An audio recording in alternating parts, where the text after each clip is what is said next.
Dr. Milton Chen.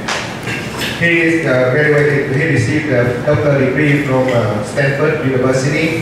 But just during the lunchtime, he mentioned to me that he spent several years, not only 3 years, 4 years, but maybe 8 years.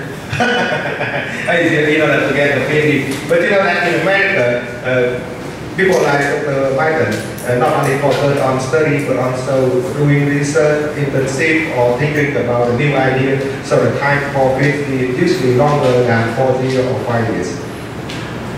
So Dr. Milton, he's one of the co-authors who invented the new methodology of video compression. So his software is used by astronauts from the NASA space station. And also, his software applied to the telemedicine, especially during the Iraq war.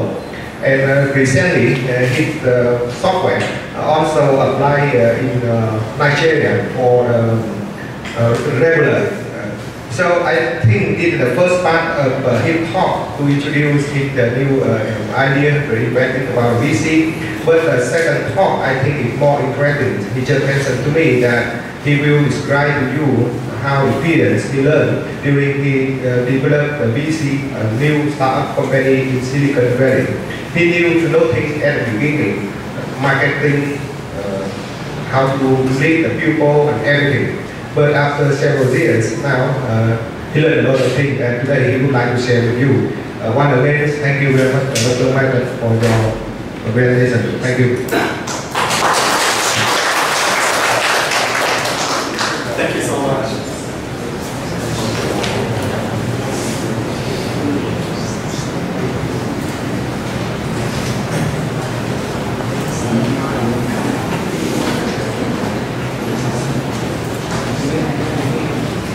Can you guys hear me okay? Do I need the microphone or is I can just... Okay, I think I can do... I think it's okay when you use the microphone. It's okay? You want to use it? Okay. Is this okay? Yeah. Yes, okay. I think I tend to give much better interactive talks, so please stop me anytime with questions, just interrupt me. If something I'm saying is not clear, please just stop me. Otherwise, I tend to ramble and might bore you. I guess this is my first time coming to Vietnam. I'm super excited to, chance to share our research, explore against hopefully the beginning of our fruitful collaboration at the university. Let me introduce my colleague, Yoon. So she's our very first hire in Ho Chi Minh City. In fact, we plan to build up a team, maybe as much as 20 people in Ho Chi Minh City fairly shortly in there. So our company is primarily based, our customer base is in the US. So our focus on telemedicine. So our model in thinking is, in a very few years, there's no difference between medicine versus telemedicine. So every doctor will offer telemedicine services. You can always, from your home, from a mobile phone or web camera, you can always see a doctor, whether a doctor locally within the country, or maybe consult with a cancer specialist in another country. Again, that's part of the vision we believe. Again, this is what our company is set up to create. Again, in the US, we're behind some of the largest telemedicine implementations. So again, we created a platform behind the scenes. For example, Walgreens is one of the big pharmacies in the US. The mobile app has a VC core built inside. Again, this app is downloaded more than 110 million times there. So another big project we have is, if you're a Google or Facebook employee, when you travel internationally, if you get sick, you need to get medical assistance. And so we create a mobile app for them, so they get ideas. You just, as you're traveling, you're not feeling well, you take out a mobile app, you just text the question, and that question will be routed to international SOS. They're a couple $1 billion company. So again, they have 28 assistance centers around the world. So the idea is that some medical system will provide these are Google, Facebook employees, making sure they could get a medical treatment. Again, the model is you could go from simple text chat Also, we escalate to secure video conference or medical device sharing. So again, you can actually see the patient. Doesn't matter where they happen to be. Again, in the US, with a lot of the big healthcare system also use our system. Again, our model is just making telemedicine everyday experience. And our most high-profile project is for the NASA. So since a year ago, all video communication from the International Space Station is done by VC. Again, they use VC for everything. From part of astronaut protocol is they have to talk to the doctor every single day. And also they use VC to talk to the family members, as well as if they do an interview or connect to elementary school, and all these things are done by VC.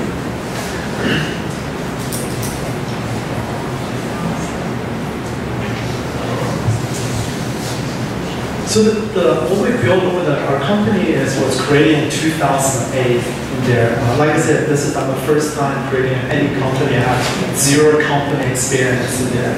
A little bit later, I'll share some of the things I learned during the startup.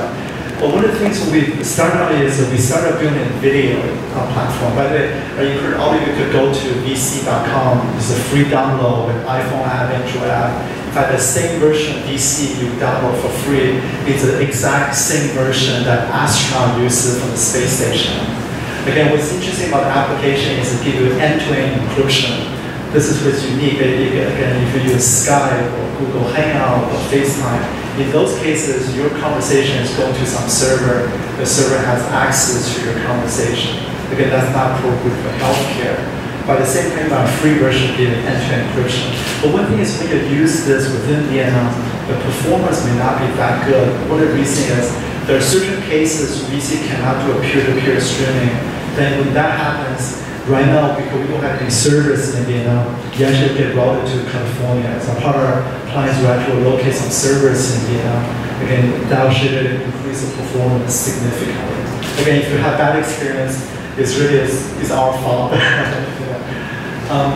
So we started doing video, but then we actually do a whole bunch of things beyond video. Again, the outdoor tour is making telemedicine everyday experience. So we have all the video components. HIPAA is in the US a patient privacy laws. So in the US, it's illegal for doctor to using like Skype, Google Hangout to see a patient. In fact, they will be fined as much as $1 million each time when they use those things. The reason is if you use those tools doesn't protect patient privacy, then you're actually leaking this information. It's not appropriate for you to see a patient using the insecure mechanism.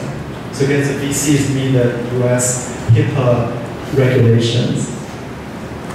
And then the next thing is, the next comment is, we believe data is actually critical to healthcare. So what I mean by data is, so if you have one of those, let's say, wearables, so we can actually pull the data directly from your wristband. We can monitor how long did you sleep, how much did you exercise. We can track a lot of these analytical data. As well as, let's say you have, let's say, a loved one with, let's say, diabetes. Again, in that case, you probably want to monitor the glucose level. Then there's a home device the patient can have at home. Again, VC can connect with the device, pulling the data, so you can again monitor the insulin, the sugar glucose levels, and so on. Again, there's a number of devices you can interface with, things like remote ultrasound, remote EKG, and so on, remote laboratories. And then the final thing for VC is about doing patient-provider interaction. So this is how you can scale into a big practice. It has to do with, for example, how do you make sure the patient doesn't need to wait that long?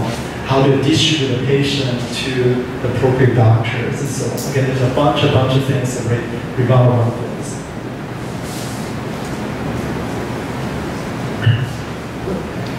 So our customer base is primarily in the US. This is our revenue base. But over the last few years, I have been to Africa about a dozen times. I've been to the Middle East about a dozen times. Again, these are all pro bono work. Again, part of our company is we donate our software for free to various interesting like telemedicine applications. Because again, so our basic business model is in the US, this big hospital they can afford to pay, so that's our for-profit side. But when the group contact us, they say they want to do telemedicine and they don't have the budget, then again, we'll just give the rate for free. So last year I went to Iraq twice. Again, this is supporting the refugees that you probably hear on the news. It's pretty little bit crazy over there. In fact, the city we were operating in, the whole, it's just about 40 minutes drive from Mosul, which is about ISIS took over. In that city, before they had about 700,000 people living there. But now with the internal fighting, there's 1.5 million refugees living in that city of 700,000 people. And because it's so, the level of violence is so severe, so typically when you have a refugee situation, a lot of the non-government organizations come in, they provide health care and so on. Now because it's so dangerous there, so that these NGO, non-government organizations, they cannot guarantee the workers' safety. So there are almost no NGO work there. So imagine a case where 1.5 million refugees in a small city, and there's no doctor, there's no shortage. So in this case, telemedicine becomes really critical for them to get an access. Otherwise, there's just no doctor. And a lot of the cases are just extremely tragic there. So what you see here is on the left, this is what we call BC doctor in a box. So what it is you package up is an airplane carry-on size equipment. So all the equipment you expect in an American-grade hospital, from 12-lead EKG to digital stethoscope to ultrasound, all packaged in a box. Then you just go to a refugee camp, open the box up, and then you just have a medical assistant in Iraq. And then the doctors are in the US, they can start seeing the patient that way. Again, this is done over a 3G network. It turned out in Iraq, the 3G network is actually very strong in there. So again, everything just simple 3G. You could just go from refugee camp to refugee camp to refugee camp. Very simple. Then the picture on the right shows our work turning an operation room into a telesurgery room. One of the reasons this is really critical is, suppose you could see patients in Iraq, but if you want to treat them, right, either you give them drugs, everything there, or you have to go through surgery. But a lot of times in Iraq, the surgeons there, they have not received enough training to do very complex surgeries in there. So when we went to Iraq, we traveled with a group of about 20 American surgeons. Again, they go there, the idea is they teach the local surgeons how to do this surgery. But now, that when they go back to the US, the idea is they can continue teaching, do this with fellowship model. What's interesting is notice is just a few $100s of the equipment, you can turn into an operation room, into a telesurgery room in there. Again, it's very, very simple. You don't need to have these, it's not like you're spending all this money, all this expensive equipment. It could be extremely low cost in there. And one of the things, so I'll show you there's only one slide with some pictures from our trip in there. So I guess how many of you have saw surgeries before? Can I see the hand? Real simple. Okay, then how about this? Like in the medical conferences, because people used to see very graphics in there. The next picture is very graphics. These are actual surgery done in Iraq. So if you don't like to see blood and see stuff, I said maybe look away. Like I'll only show you one slide. I promise. All the other slides are very, very IT friendly in there. But this again gives you the sense of the type of work. Again, so I'll show you one slide. But definitely, feel free to not look there if you don't feel comfortable. So this was the two of the surgery we did. The picture on the left, this is an elderly man with half of his face eaten out by cancer. And no Iraqi surgeon wanted to operate on him. The reason is the cancer got to a place where it's actually touching the bones close to the brain. That means, so in Iraq, a lot of the surgeons are a little bit macho in the field. So for them is, if a patient dies on their operating table, then that will ruin their reputation. So they rather turn away a patient rather than operate on them. So this person's been living with this condition for many years. He just go to hospital to hospital to hospital.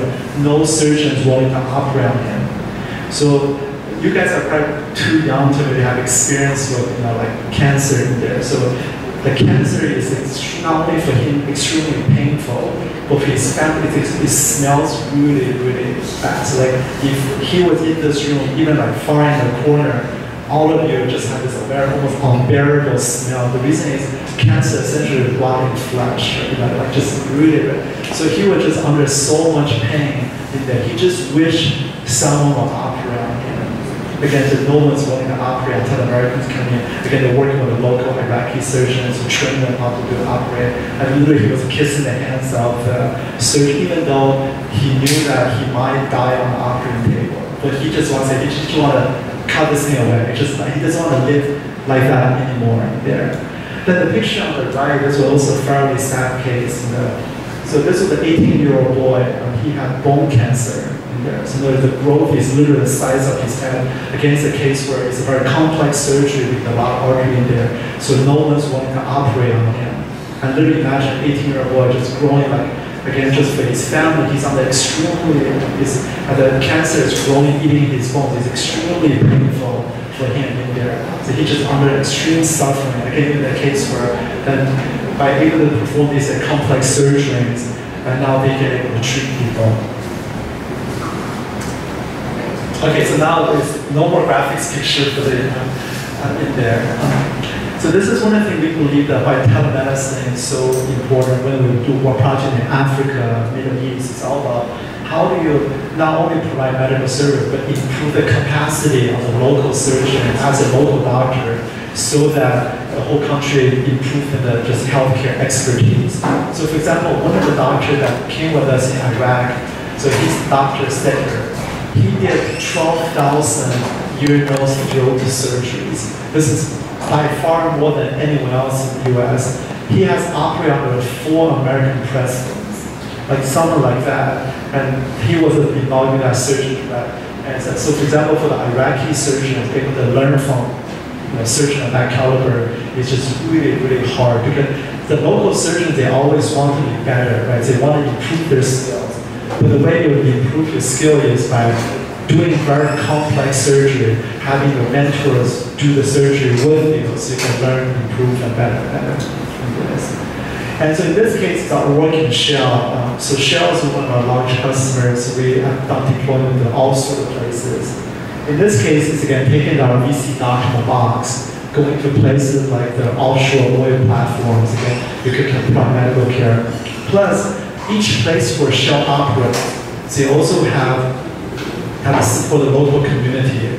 So in the bottom right picture is a Shell supported local hospital. In this case, they're using the local Nigerian doctors. They're collaborating with a US pediatrician. So in that case, it was a baby. It's a 6-month-old baby. But turn out the baby's heartbeat was just really, really fast. That's actually very dangerous for the baby. So the Nigerian doctor, they did all sorts of tests, they're just not quite sure what happened. Again, this was the case, they're able to consult with an American specialist, able to now control the heartbeat and bring it down to normal. Again, a lot of times in this case, our theme, we can say over and over again, it's about not only to telemedicine to treat the patient, but really improving the capacity of the local doctors. And this is our work with Hillary Clinton.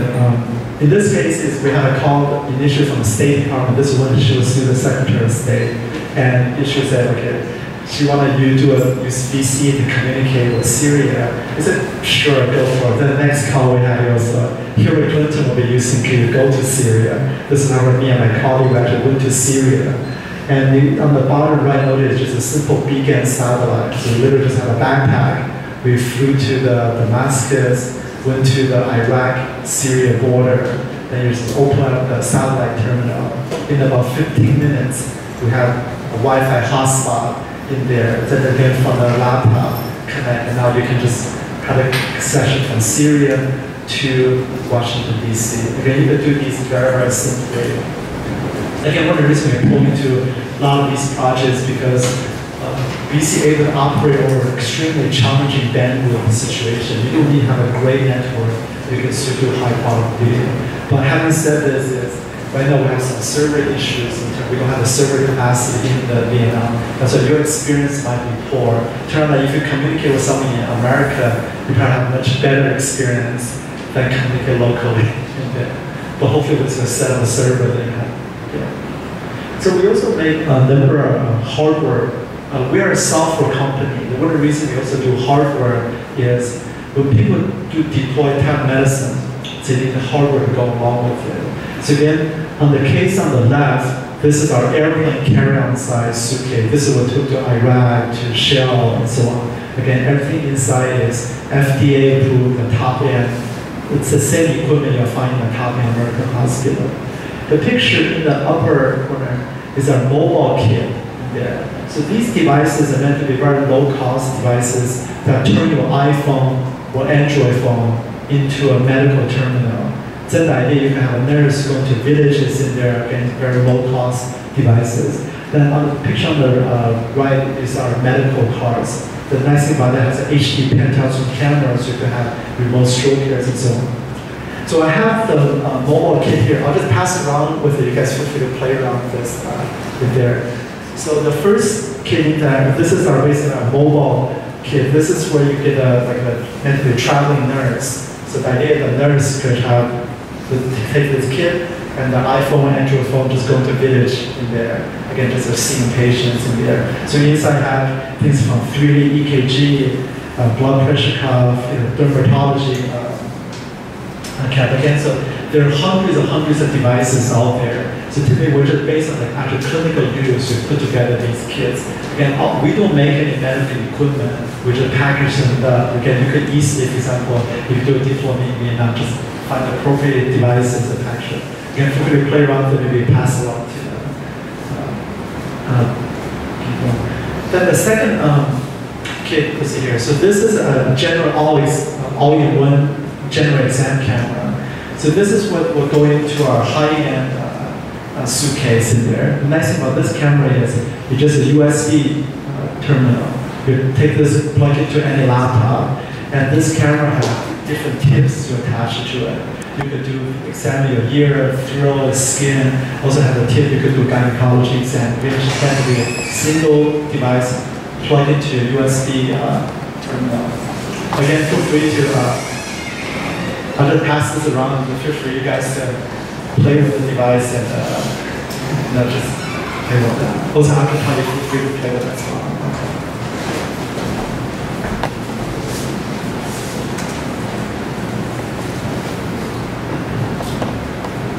So in another big area we're doing a lot of research is integrating additional sensors and specific laboratories.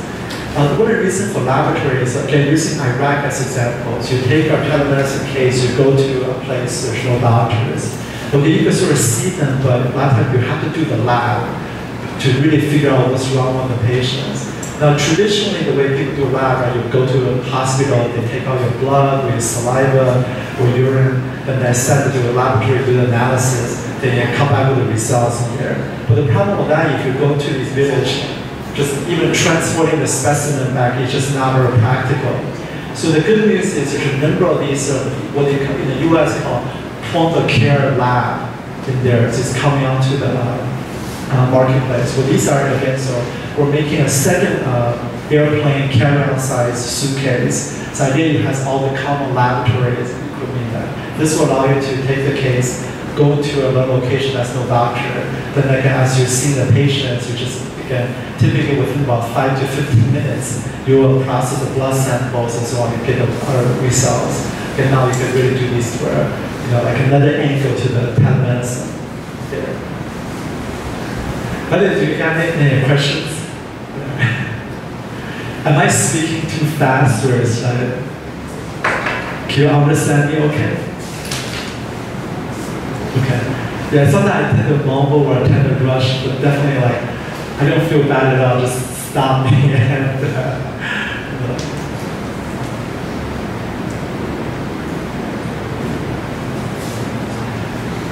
So the big theme of our research is we believe the healthcare system, not only in the US, but around the world, is undergoing through very rapid change in the next 5 to 10 years. The way we think about this is yesterday, if you're sick, you go to see a doctor, right? That's the way you think about healthcare, right? It's like if you're healthy, you don't think about you go see the doctor. It's only like when you get sick, you go see a doctor. That's the way the whole hospital, whole healthcare system is set up. Again, not only in the US, but across the world. So today, what you have is, as a patient, you have a lot of these devices, for example, things like these wearable, the exercise band, the Fitbit. In the US recently, when had the initial public offering, again, those companies making tons of money. There's a lot of these things just in the peripheral. You see these are a lot of mobile apps, like these healthcare type of mobile apps, also just come out of nowhere. There's like tons in there. And then as a doctor, you have all sort of these sort of new, like I said, just information systems around you to help you make better decisions and so on. Again, so both as a patient and as a doctor, we basically, it's like just an endless number of devices, software, apps, sensors, all these coming at you in there. So what we believe is, tomorrow, the way you, again, you'll have a system that can integrate all these platforms, the unified platform can integrate all these sensors, then you can actually make these sort of clinical application. So that's part of how the VC way think about this is creating a telehealth operating system in there. So this is the idea is, again, for the part of VC platform, we can interface with these sensors. You have the communication piece, you have the call center like components that could do your like routing and then draw the layer to like distribute the staffing in there. So the idea is all these building blocks, then you just need to just build on top of these actual clinical applications in there. So part of our, one of the reasons I'm really excited to come to the university there is we're actually just basically taking our platform to offer for free for the university to research on, as well as you guys creating application, hoping to deploy, as well as maybe set up courses to talk revolving on mobile health.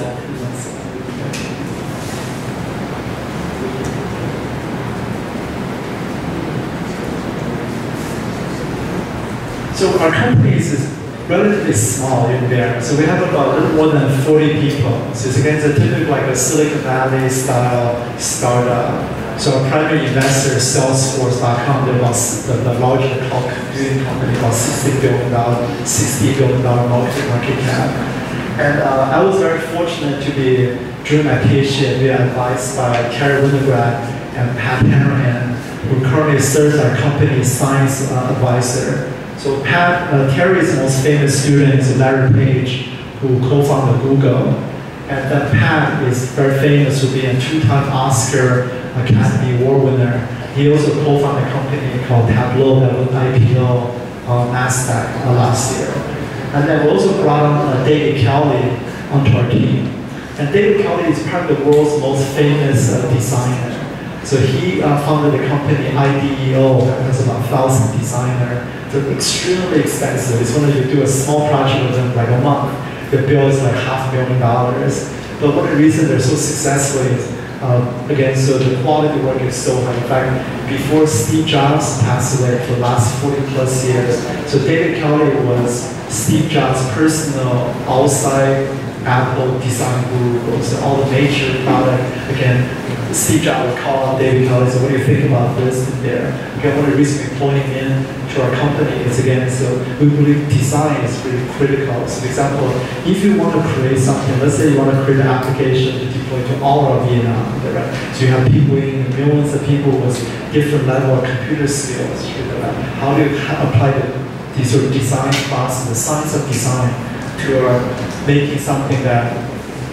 you could actually deploy, right? Otherwise you can have these very complex clinical applications that very few people are able to use, so they have to take a lot of training. Then we also have a very strong engineering team.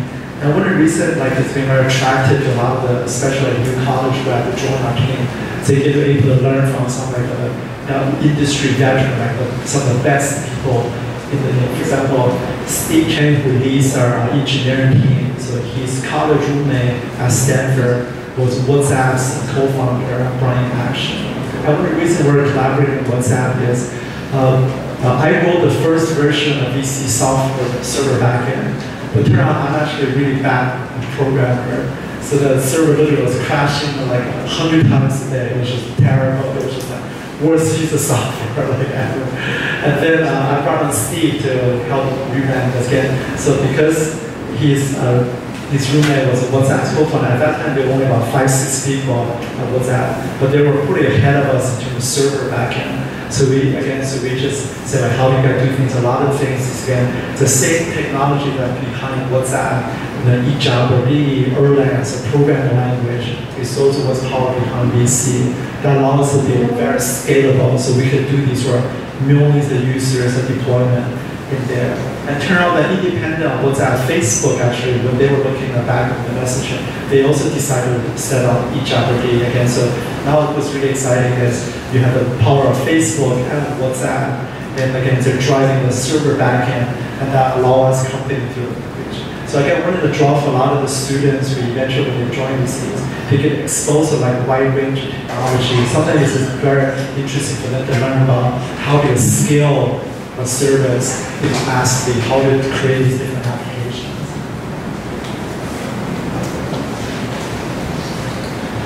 One of the things I really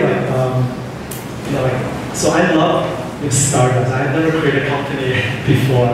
I love startup now. So I went to graduate school because my grandparents on my dad's side, they were university professors. So I went to graduate school thinking I'll be a professor in there. Then by accident, I decided to do this company in there. I have like zero business experience. I really didn't know what I was getting myself into. But now I love, one of the reasons I love startup is I get to it's a way to force myself to become a better person, improve my skills, and as well as able to interact with a wide range of really interesting people.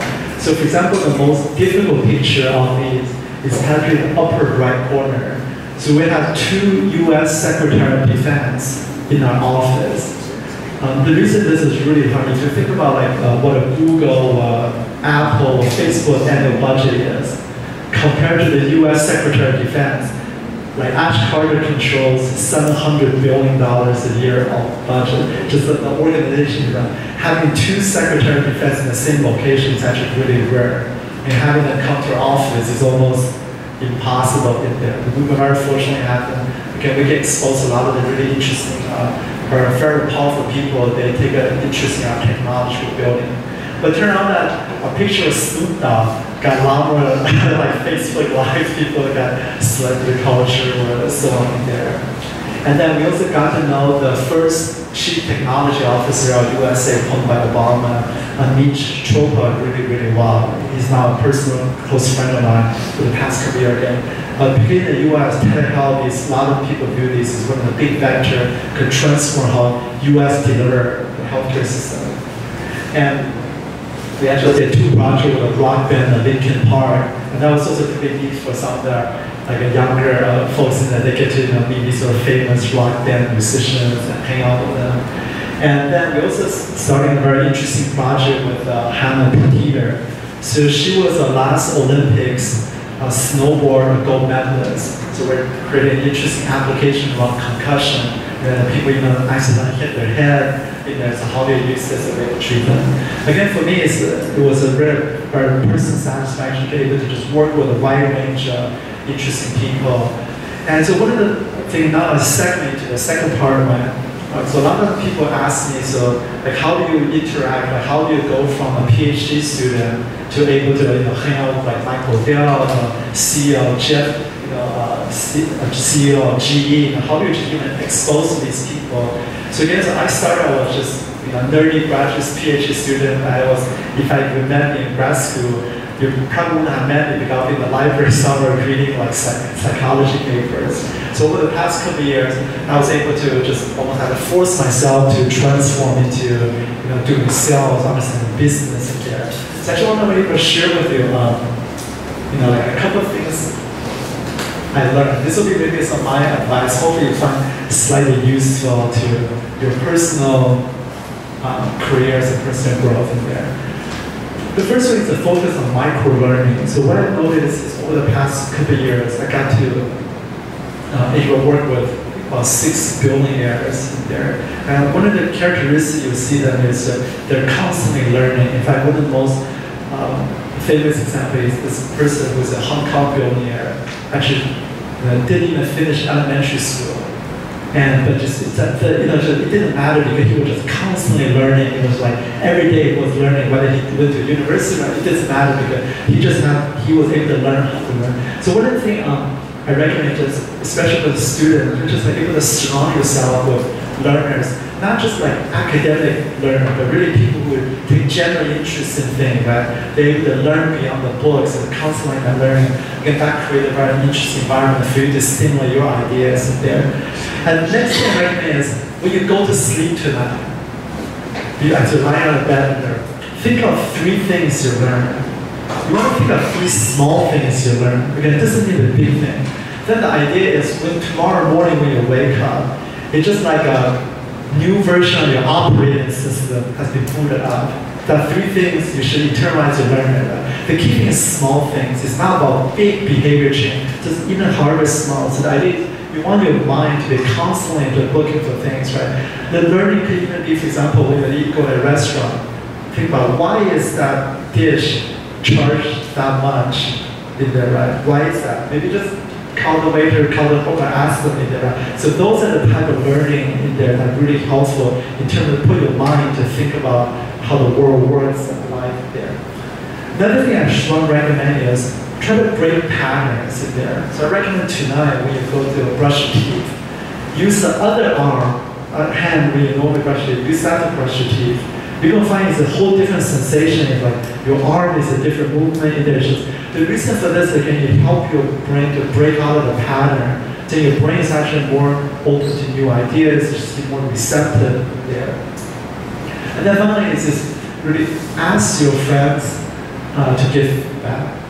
The reason is really hard, especially in American culture. I think the culture to a large thing around. So it's very easy to have casual friends, hang out together, but for them to give you really that critical feedback is very rare in there. The reason is giving feedback, especially negative feedback, is a thankless job, right? So like, people normally don't take that well in there, but you really want to cultivate, surround yourself with people who are able to call out the things you get wrong. And this is the only way you can get almost have a mirror around you as a constant stream of self-improvement. And then finally, another pattern we highly recommend is when you eat out with your friends at a restaurant, never pick food.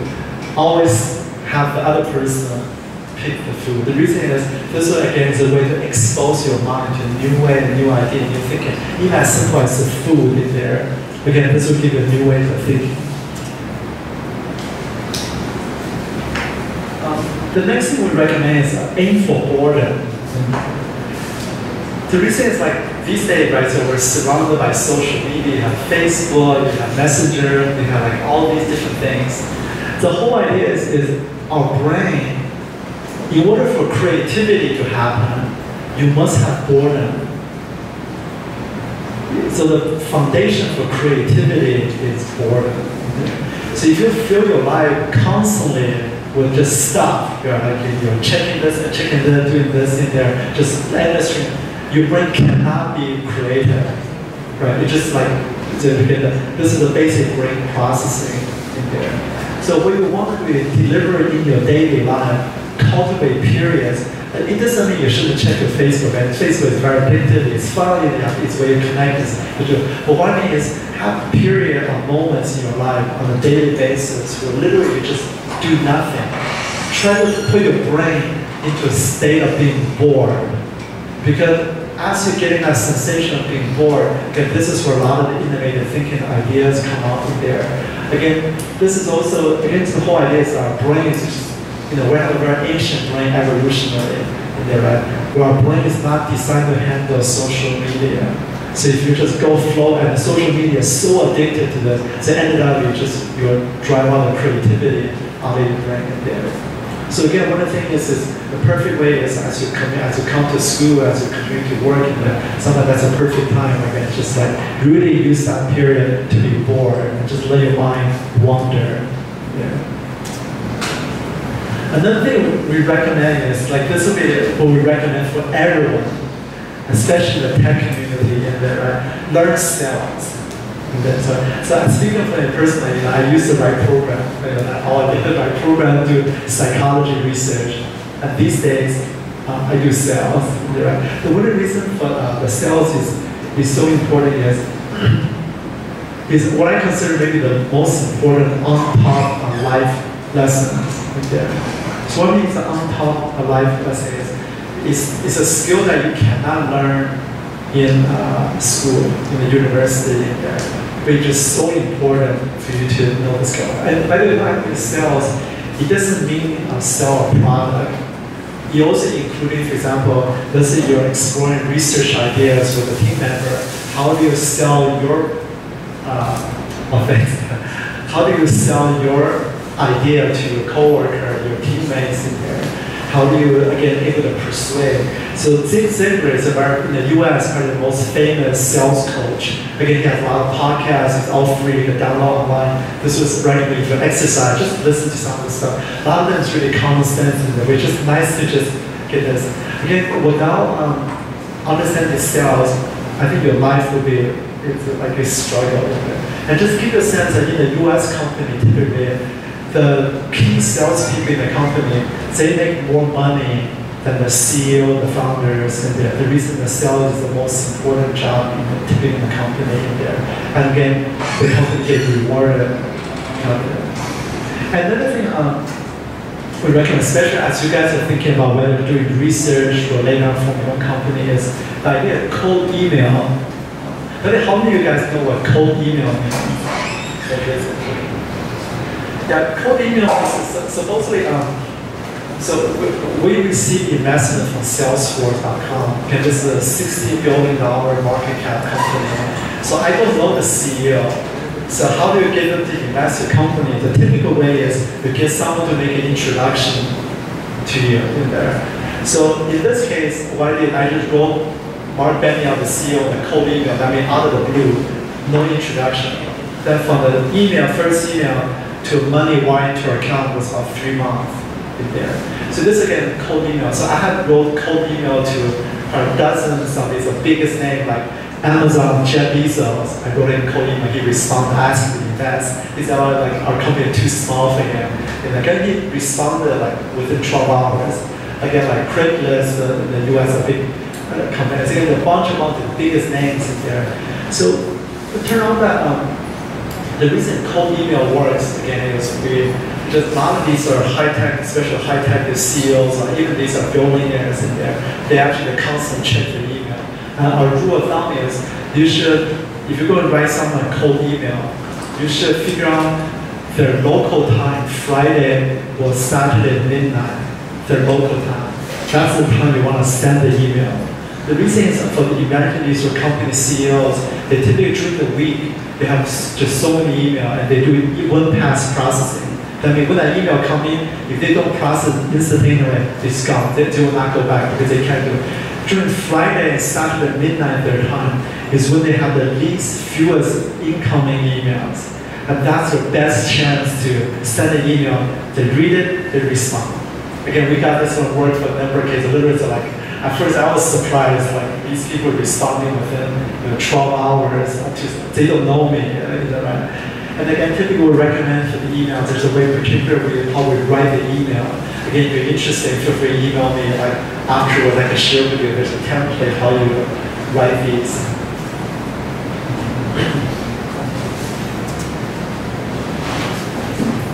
And again, so I made a bunch of sales mistakes. Again, I recommend sales is probably the most important life skill in there. And once you learn how to sell, the psychology sales, again, it doesn't matter what you do, you're going to be super successful in life in there. And so some of the sales mistakes I made is in the early days, in there, you cannot delegate sales. I mean, you sitting here, you have to learn sales yourself. The reason is, especially a lot of these high-tech stuff in there, whatever you're creating, if the person you delegate to this, seasoned salespeople, they don't understand the technology like you do. So you cannot delegate this. You have to be the person who go out there doing sales. But what typically the rule of thumb in the US is, if you have a company that has $10 million or more per year revenue, then you could delegate sales to someone. But otherwise, like,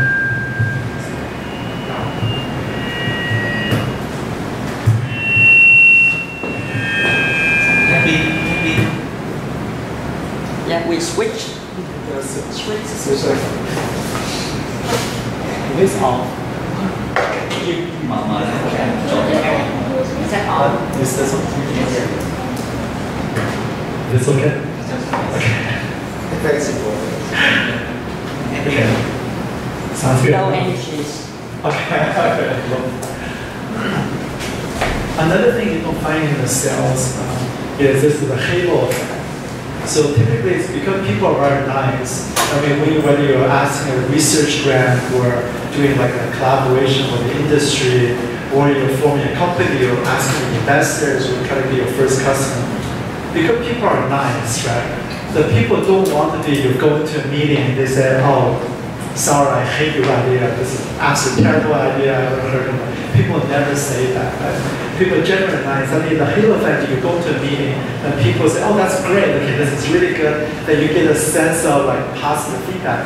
But like you fast forward a year later, still like nothing get done. So one of the key skills is you have to be able to read people to understand between someone who's really, really sincerely interested versus someone just being nice. Again, socially, right, we're all trained to be nice, right? It's not good to make someone feel bad, which is terrible.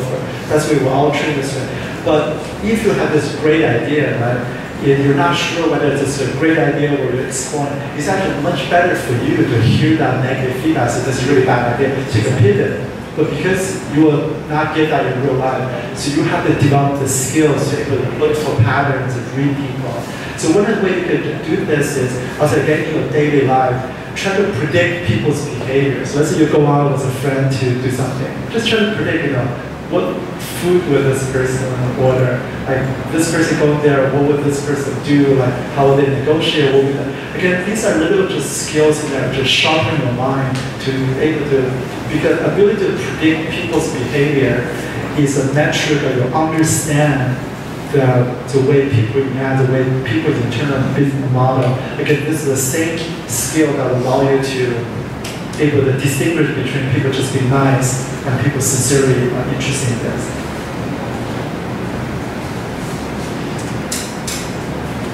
Another thing is from leadership. I think like all of you eventually, currently or eventually will have to become great leaders, right? Again, one of the reasons is again,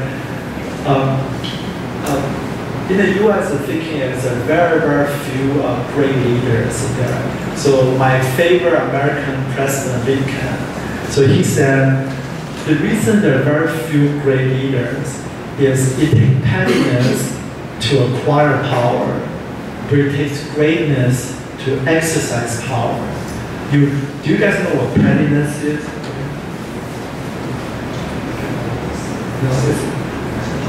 Yeah, just like petty. I don't know how to describe it. So the reason is, if you look at the people in the world, right, there are very few people have that switch, right? They could be both in there. And turn out this is one of the, so Lincoln, this is what he says, this is why there are very few great leaders, right? As you're climbing the power in there, right? There are things, some of the action you did, just maybe it's not that great in there, right? But turn out that that's a path to power, that's a climb. But as soon as you get to the power position, you have to almost like switch. Otherwise, the reason is your team will not follow you, right? So in our US case, right, our company is completely flat hierarchy. So we do not allow the word boss or manager. It's illegal to use the word boss in there. Okay, everyone is equal in there. So creating that culture in there. So we want to create a culture where everybody is contributing ideas in there. So again, so a lot of people feel very comfortable in this. Even for the new, like these team leads, we actually train us specifically in this. The reason is, so what I mean by greatness is that you have to be more than just fair as a leader. You have the people follow you because of your, just not because of hard power up because you pay their whatever in that. They really follow power because it's respect for your decision and all these. Again, I would say like, it's a skill that is one of those skills I recommend just start developing like constantly in there. As you go out with your friends in there, the way you interact, like just how you be persuasive, people able to follow you at the same time, not do it do it in such a way where people really genuinely like you and want to follow you in there. And another simple example we recommend is the idea is a mirror versus glass. So this is one of the standard management things. You can find some of the top companies in the US, they teach this is I think as a manager. So when something great happens, you have a glass in front of you. That means the team, the people who report to you get the credit.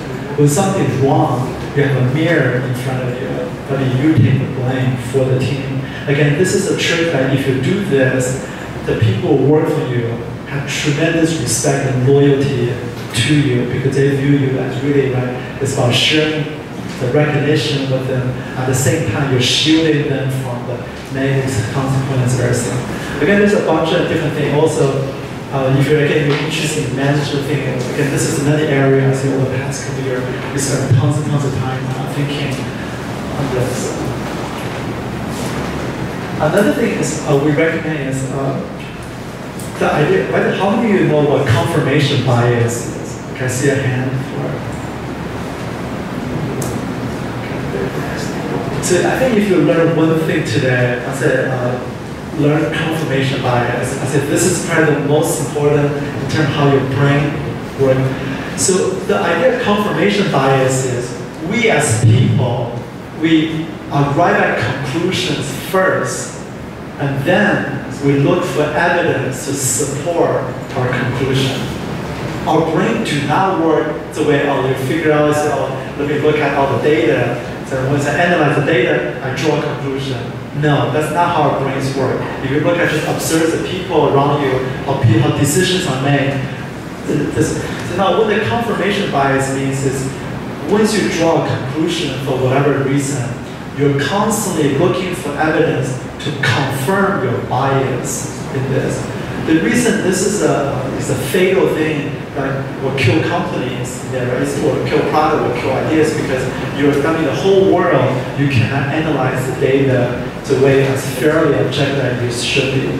So for example, one of my close friends, his name is Richard Chen, so he co-founded the company PDI Animation. So PDI made the movie Ants and Shrek. Again, they made so much money that DreamWorks bought the company just to have the movie rights to Shrek in there. Again, by the time he finished at DreamWorks, he was managing over like 2,000 animators. So in the early days of his career, so he worked for Steve Jobs. So Rich told me, so like when Steve, even when he's very early, when he's like super young, like your age, what he was able to do is, because confirmation bias when it happened to you, your brain do not know it's happening to you. So you need brain mechanisms to trigger to break you out of the confirmation bias. So one of the things that Steve Jobs does is he'll watch people use like products and services. The reason that's a really neat way to break confirmation bias, right? Just by watching what people actually do, that will help you to destroy whatever perceived notion of how you think the product should do it. Again, one of the reasons you probably read Steve Jobs, he's famous for being, he would traditionally people make product do like the user survey, all these, he hates or he thinks like completely useless. We did just by watching people. Again, this is something what I also recommend you do. Again, so I highly recommend you look up confirmation bias, really if there's only one thing that is useful for this trigger, again, this you can find your brain can operate, which is much, much effectively. You can make much better decisions, and this will all pay off. Again, because confirmation bias is such a powerful force, they strike everyone, even the most senior leaders in there. Because of that, this is one of the reasons why a lot of the products, decisions are poorly made in there. So if you're able to overcome this for yourself, you just have a tremendous edge over everyone there. There's something related to confirmation bias is, do you guys know who Michael Phelps is? How many guys see him? Okay. Yeah, so he's a guy who probably won like 22 gold medals in swimming there. So I got a chance to see him speak in LA about 2 months ago. So I guess I'm not sure if you guys know the story of it. In one of the swim meets there, so as soon as he dove in the swimming pool, his swim goggle broke. And so imagine the gold medalist, gold for the Olympic gold. You dive in there, the glass. What do you think that happened? Do you think he got a gold medalist in that race, or he lost that race? What's your guys' guess? I think he lost. He lost. Okay. How about the rest of you guys? Turned out that he got gold. The reason he got gold is the way Michael Help works, right? When everything is driven by pattern. So literally, it's the way he's in the locker room, the way he put on the swim cap, the way he put on the headset to listen to, the way he walks, the way the pattern walk with him. Everything is a pattern. There's zero deviation. So I mean, when he's in that pattern, he knows it's almost like he's going to get gold. Right? Like even before he stepped on it. The pattern, he's down to the point that even though his goggle broke, every stroke, he knows exactly where he is. Again, this is the level of training he has done. The reason this is really important is for athletes, for peak performance.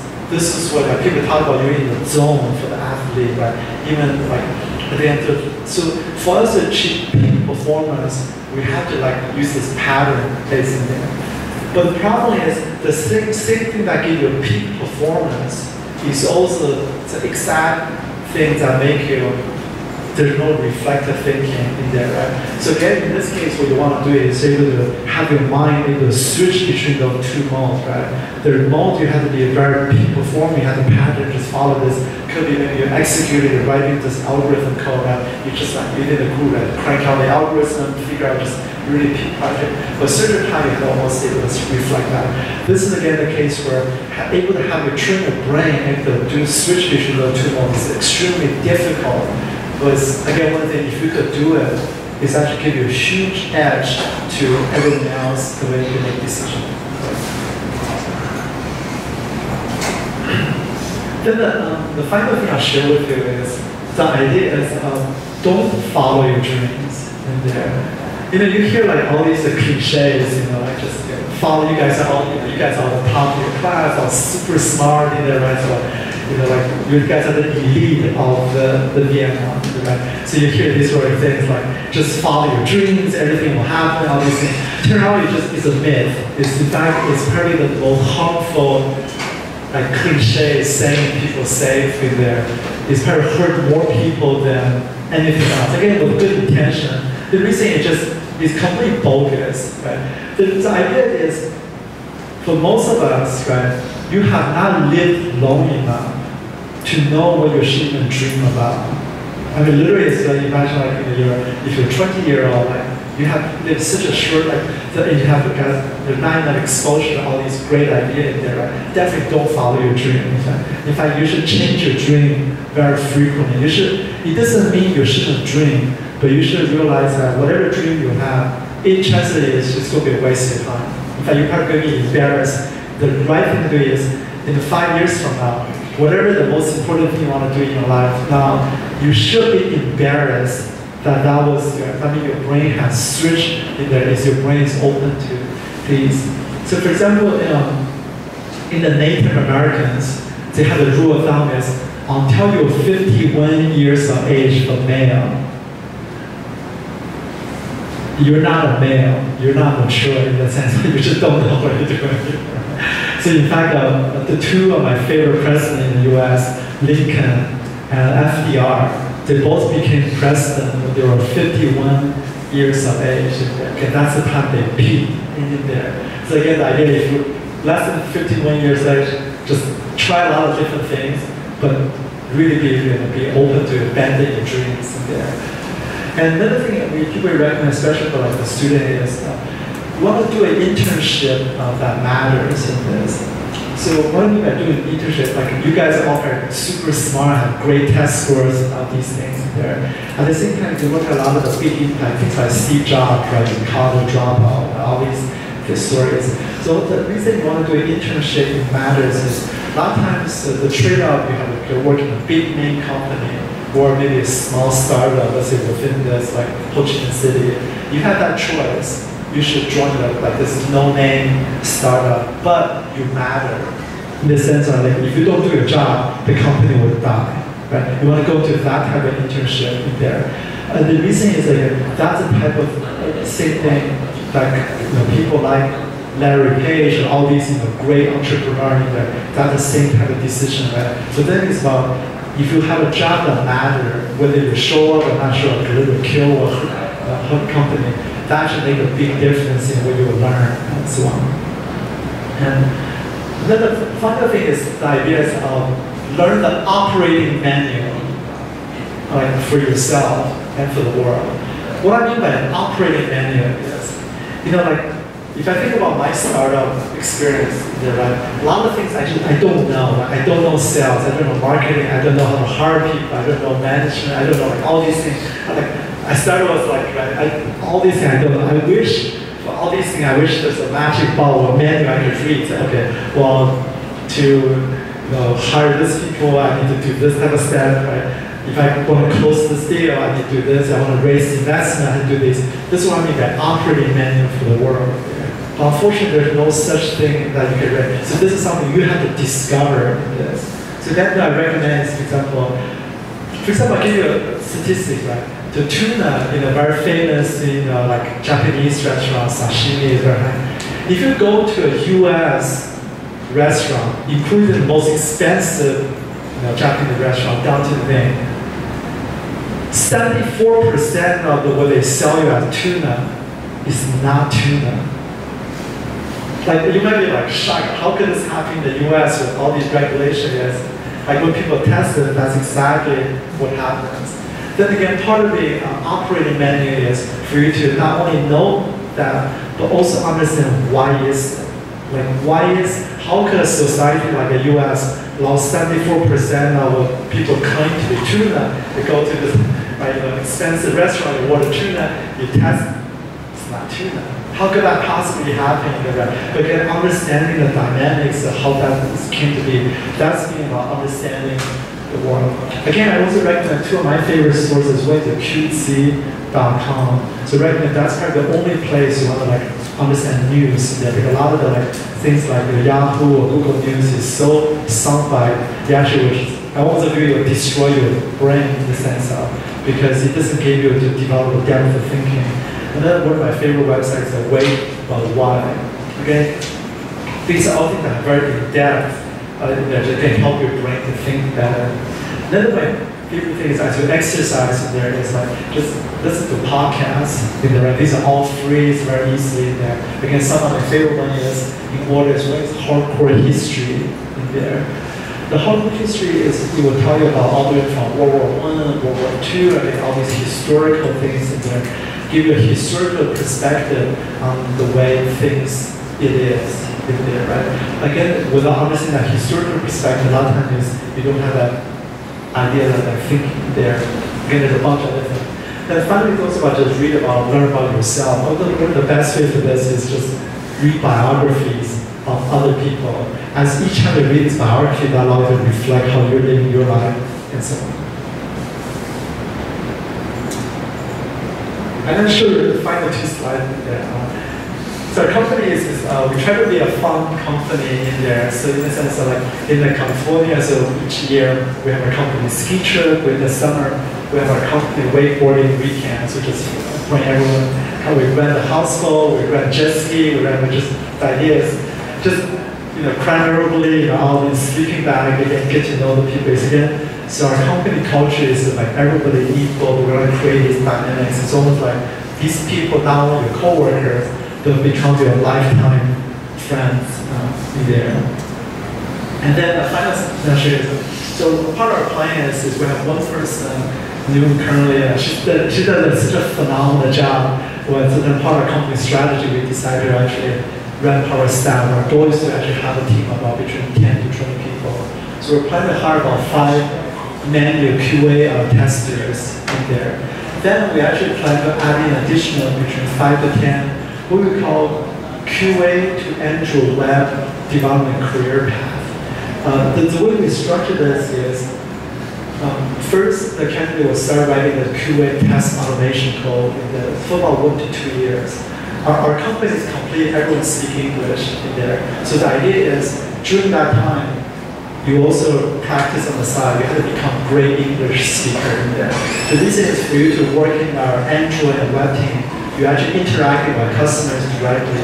You have that great English skill. If you don't have a great English skill, you can't be placed in that role in there. And then the idea is to during that 1 to 2 year time frame, as you develop your English skill sets, as you get practice the work culture, then we'll gradually move on into Android web development. And one of the big draws for especially new student who graduates, you get actually exposed to a lot of different platforms. We actually make a fairly complex product, all the way from iPhone to iPad to Android, a lot of interesting server technology, web technology.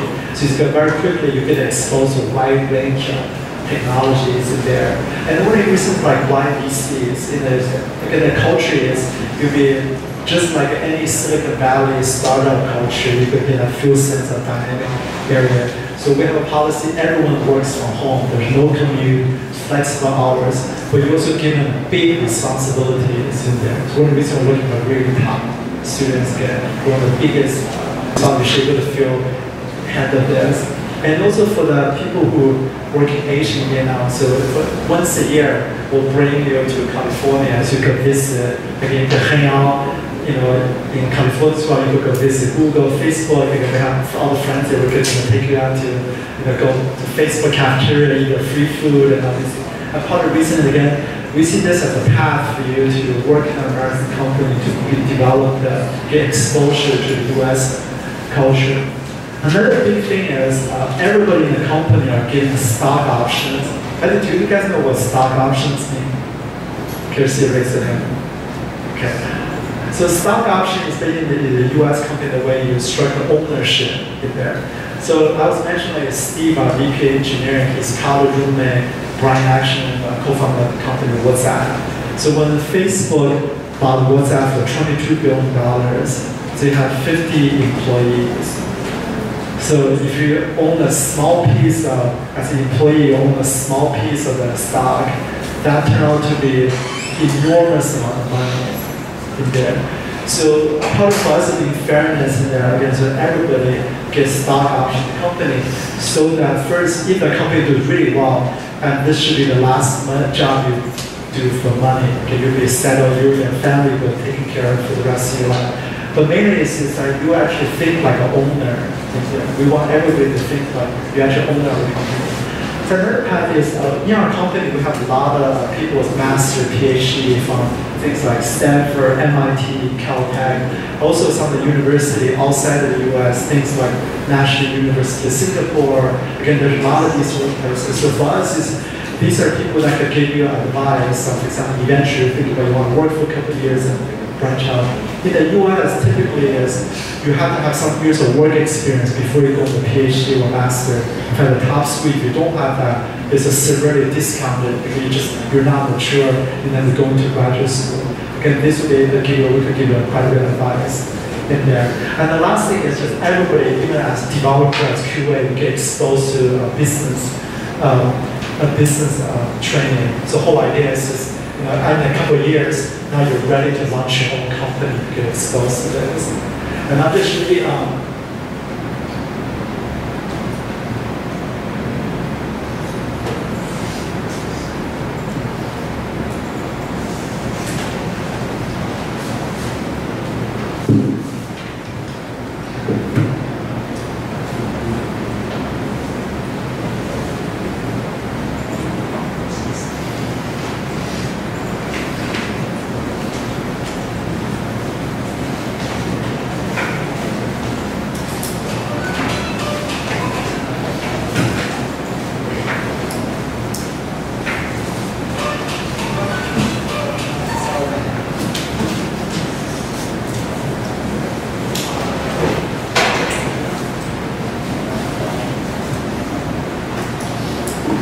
I'll just share with you guys a video. So we just recently took our whole company to Bali. So even including my family member and kids in there. So the idea is because we all work from home in there. So it's a chance for our Asia team, so the US team and the Asia team, we just flew everybody to Bali to spend a week. And I'll just show the video. So it also gives me for some of the team members. And while I play this video in the background, I can also take some questions. And after questions, I'll just show a demo of VC software.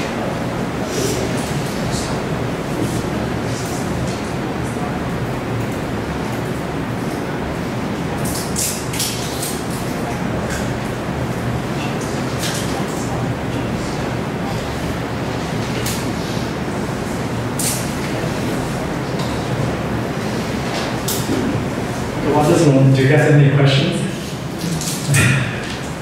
Yeah, any questions, good. So feel free to.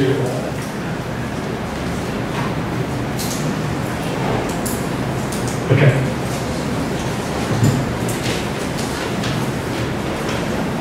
First, thank you for your inspirations, your presentation, along with your VCs to help our especially our medicine field. And I have a question for you. And you say that every day we should agree, maybe one thing, but maybe not only me, but most like everybody else, they usually have lots of things that they want to learn. Yes, so I want to ask you how we can manage that, and how we can maybe have maybe a better plan for that, because we have so many things, there's so many work we want to do. So that's a great question. So in the academic, so right, you are learning, right, as a student, as a researcher, you are constantly learning in there. So one thing about those three things, ideally there should be three things that changes you in some sense, rather than information-based.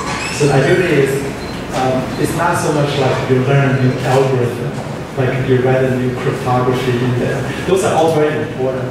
It's more like things that change your thinking in some sense, isn't it, right? So again, it's a more unconventional type of learning. It's better. So the whole idea is to break your mind out of these patterns. Okay, thanks for the question. I would like to have two questions. Yeah. Thank you very much for interesting talks. I would like to have two questions for you. First, you mentioned about the reason of VC to be the health telemedicine operating system. And I understand that there are two parts. One, you will provide something like API, and other you need to provide data service. So what is the current state of VC in order to become the medicine operating system? Yeah. So I guess the first question. So right now we have API, we have building blocks in there. So part of our actual proposal is we'll give you, your university, your research group access to all our API building blocks, and you could start building an application on top in there. So then the second component is eventually to telehealth, you need a service provider who's going to provide that in there. So in those cases, if you want to access to some of the US states, let's say doctors in there. So I have actually two roles in there. I'm the CEO of VC.com. I'm also the CEO of MD.com. MD.com, we're keeping pretty quiet right now. So we actually, that's why if you go on our website, you will see the mention there. So MD.com is something, we're in the process of redesigning the web page. So the whole idea, there's 1 million doctors in the US. So MD.com, we think just a perfect name for all the doctors that deal with all the doctor profiles will be popular there, and all these doctors will be all filled with telemedicine. Through our work through there, then we can give you a very big network of doctors, surgeons you get exposed to. So again, I think the collaboration is using the VC building block, the API, as something you can start building projects on top. Then the second thing is there might be some doctor specialties in there we could get exposed to referrals in there. And then I think the biggest area we think area where is applied artificial intelligence to our healthcare. I actually think I could see Vietnam to become the powerhouse, the epicenter for artificial intelligence for mobile healthcare for the next like 5 to 10 years. One of the reasons is, again, in the US, right, there's a very big shortage of doctors. Africa, Middle East, everywhere, Indonesia, Philippines. So we think there are a bunch of things they could do. In fact, I was talking to one of your recent PhD student, for example, take many elderly people, they have heart issues. So what you should do is have a cardiologist listen to your heartbeat, right? Then if your heart is not, when you have the little murmur sound, right, your beat is not very regular. Or you put on the EKG in there, right? So you have the rhythm strip in there. I think that would be this application, right? Why not create a mobile app where it's using AI applied to there, so that all you do is like take this. So this is the this is a digital stethoscope. Take this, plug it to your iPhone or Android phone or laptop, right?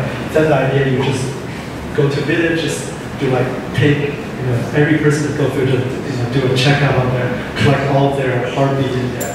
Then you do an algorithm process on it, and then you come back and say, okay, for these people, great heart, these people, you need to go see a doctor or various things. Right? So I can imagine tons and tons of these AI-based applications in there. So I think that's another area where there could be a very interesting collaboration. Thank you very much. My second question is for our young staff here. Many of them are now doing teaching. So you mentioned that your parents were professors in university, and at some point you decided to learn to become entrepreneurs, right? So what made you change?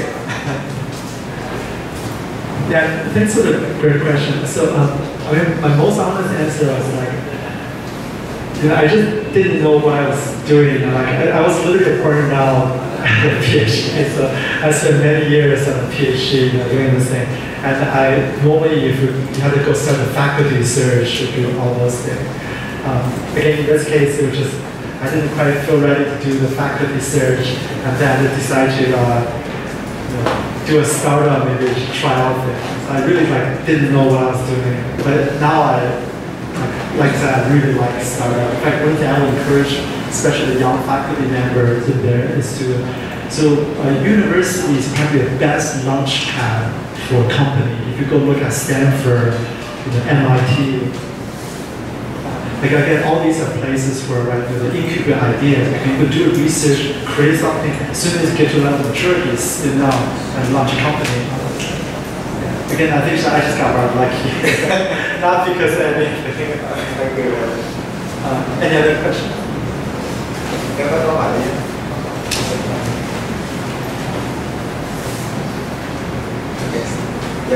Yeah. I believe VC will flourish in 2008. We will still consider your company a startup.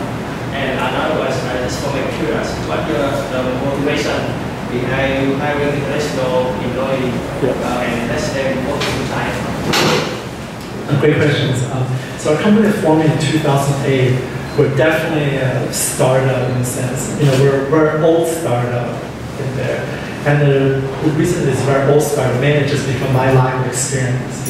It's one of those, I wish I knew all these business things. If I knew these things better, I think the company could go started much faster.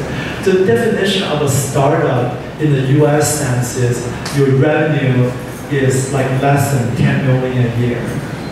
You have less than 100 people. That's the biggest threshold. I mean, it's not an exact rule, but once you cross over that, then you consider a mature company. Right, so we're not close to 100 people in there, so that's why we're still discounting. Also, another metric at startup is, are you still doing a lot of experiments, exploring new markets in there? In this case, because telemedicine is such a new market, so in that case, definitely start. In fact, I would even recommend if you look at a lot of the biggest companies, say if you especially go to a place like Singapore, they spend enormous amount of money to make these big company behave like startup. The reason, the whole idea is by being startup, you're open to new ideas, you're thinking faster, execute faster, you can actually operate better as a company. Then the second question, why are we hiring people outside of the US? Literally just come down to cost. Right? So in the Silicon Valley, the cost of living is very expensive, like housing, everything is really expensive. Then the pay we have to pay just a lot more higher. This is one of the reasons we have, for example, we have 7 people in Singapore, we have 4 people in Philippines, we have 1 person in Taipei, we have 2 persons in Belarus. Then we have these various people in different parts. Again, so we believe is if you're especially on a technical end, if you're a really good programmer or a really good designer, or tool designer in Malaysia, you could be working anywhere in there.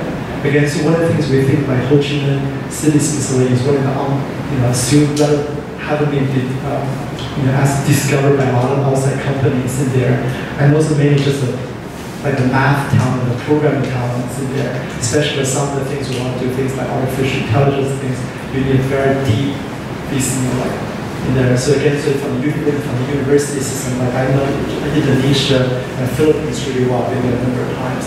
So their university system is just not as strong in terms of producing like this, these really, really good people in math. So this is one of the reasons we're hiring. Thanks for the question. Any other questions? Please feel free to ask me anything. I have two questions. The first question is similar like Professor Wu, this can be explained that BC considered two main parts. The first part is telecommunication. The second part is medicine service, right?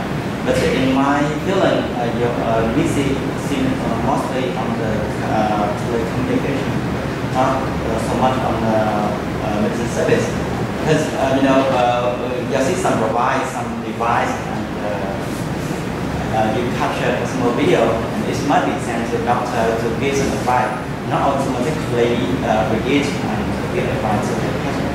So are you going to develop a type of service in your system?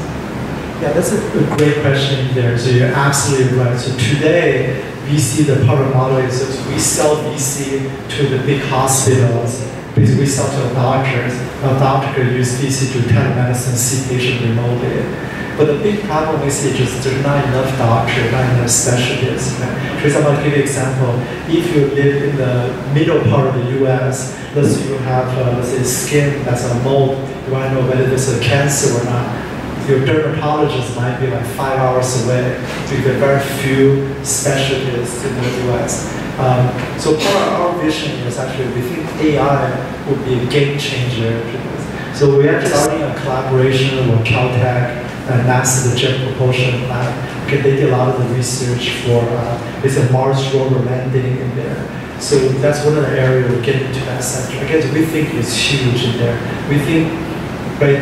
I think the world will never have enough doctors, specialties in there, right? That's why if you have artificial intelligence, process the data automatically, it's like game changer, right? I mean, you could change, like literally from the US to Iraq to Africa, Indonesia, like everybody healthcare will be transformed. And this is one of the reasons I think actually Ho Chi Minh City, to be announced, you guys have the potential to become literally the powerhouse. Again, not tomorrow, not next, but like in 5 to 10 years as you apply these, because some of those AI things is really, really hard, right? Tough research problem. I'm pretty sure someone's gonna like crack it. And a lot of time, also when we think about doing projects, we always think commercially. So you don't need to do a research to say it's like create an algorithm that always find, let's say, whether this is cancer or not cancer. You're just able to, for example, create, even you can segment it. These things are definitely not cancer. These things I need a doctor to look at. That's actually, even that would be a huge volume add. Or imagine go to an Indonesia village, you take a lot of pictures in there, and it would have that single segment, which one should see a dermatologist. Second question. You're going to develop a VC in Vietnam, and you are hiring some engineer about that. Can you describe what you will do in Vietnam? Yeah. So when we the engineers we're hiring, so we're a fully integrated team in there. So what I mean is the projects are mainly US-based customers. Again, those are the people who pay us the money from our company. So in terms of project, it's just like a person in Vietnam, so probably work on a bunch of different projects for a bunch of customers. But there's no distinction between whether you're in Vietnam or you're in the San Francisco Bay Area. There's no distinction there.